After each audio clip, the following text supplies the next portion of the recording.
तक हमने देखा कि कैसे होल्कर्स ने इंदौर में इंदौर में राज्य प्रस्थापित किया, मराठों का राज्य का कैसे विस्तार किया। भोसला ने उड़ीसा, कलकत्ता, यहाँ कैसे अपनी टेरिटोरी बनाई। अब देख रहे हैं the Shinde's of Gwalior.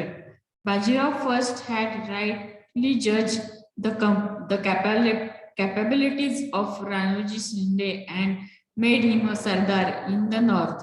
After Ranuji's death, his sons Jayappa, Dattaji and Mahadaji to prove their valor and strengthen the Maratha rule in North India. Bajirao first ने राणोजी शिंदे की कैपेबिलिटीज दिखी और उनको अपना सरदार बनाया। और राणोजी शिंदे के बाद उसके बेटे दत्ताजी, जयप्पा और महादजी ने भी अपनी ब्रेवरी यानी शूरवीरता सिद्ध की। Peshwa Madhavrao conferred the family title on Mahadaji. Mahadaji was a brave general and an astute statesman. Mahadaji was instrumental in re-establishing the Maratha supremacy and prestige in North India after the Maratha defeat at Panipat.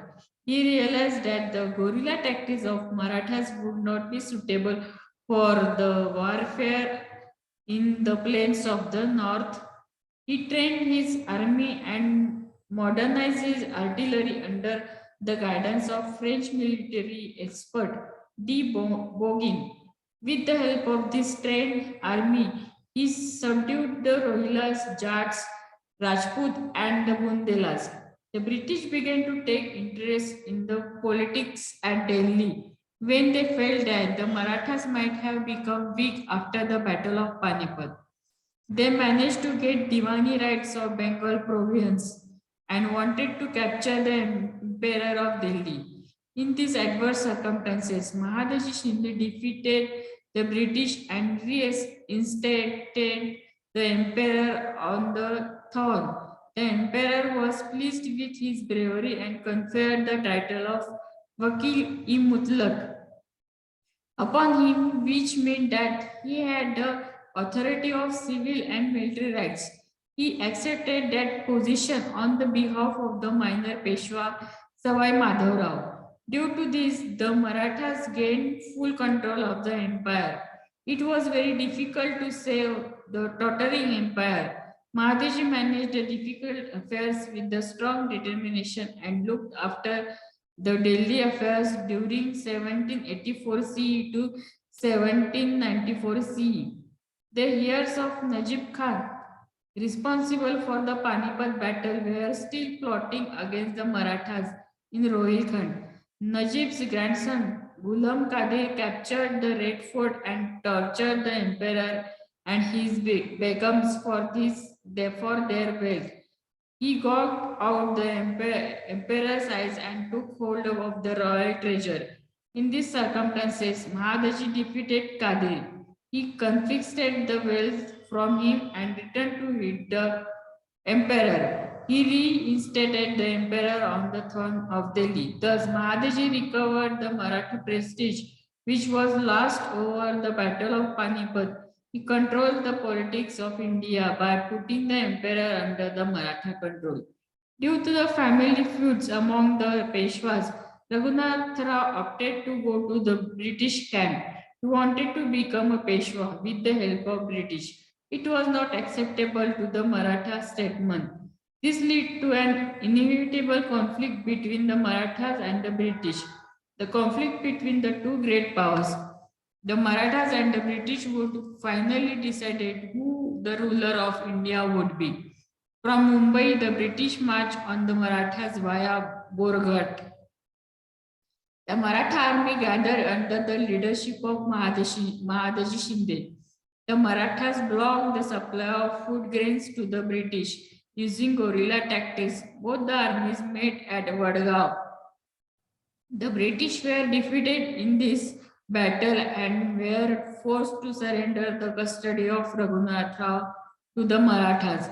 Delhi was under Maratha control till 1803 CE. When we note that the British conquered India after battling with the Marathas, we understand the importance of Mahadaji's achievement. After setting in order the affairs of Delhi, Mahadaji came to Pune. He died at Vanavadi near Pune, where a memorial is built to him.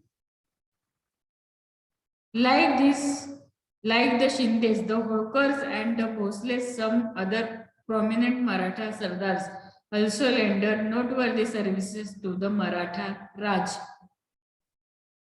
We stop here.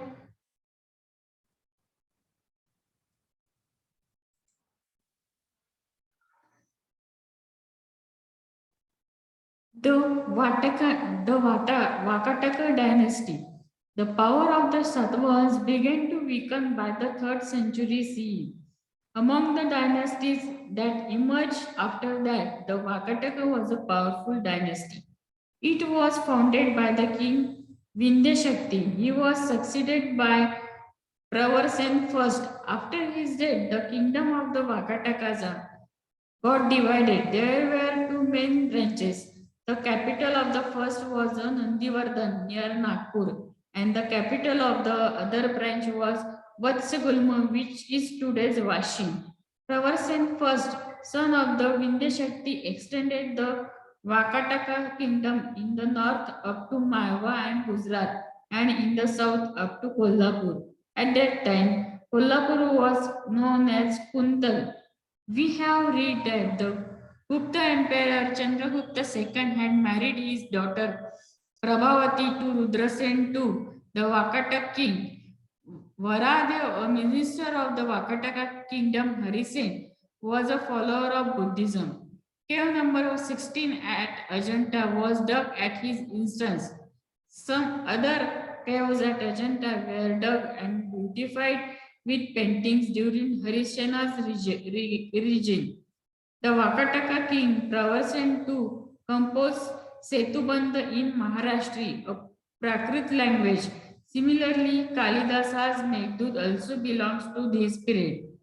The Chalukya dynasty. The Chalukya dynasty in Karnataka was a powerful one. The kingdom of Kadamba, Kalachuri, had become powerful after the decline of the Vakatakas, but the Chalukya kings established their dominance over all the them. Pulkeshi first established the rule of the Chalukya dynasty in the 6th century CE. His capital was Badami, which was earlier called Vatapi. The Chalukya king Pulkeshi II has successfully repulsed Emperor Harshavardhan's invasion. The famous temples at Badami, Ahioli, and Attadokal were built during the Chalukya period. The Pallava dynasty. The Pallavas were also a powerful dynasty in South India. Kachipuram in Tamil Nadu was their capital. Mahendra Varman was an able Pallava ruler. He expanded the Pallava kingdom. He was also a playwright. His son Narasimha Raman repulsed the attack on his kingdom by Chalukya king Pulkeshi II. The famous Ratha temples of Mahabalipuram were sculptured during his regime. These temples have been sculpted in single rock. The Pallavas had a powerful and well-equipped navy. During this period, India came in close contact with the countries of Southeast Asia. Internal foreign trade flourished. Yuan Chang had visited Kachi and recorded that the people of all religions received tolerant and just treatment under the rule of the Pallava king, the Rashtrakuta dynasty.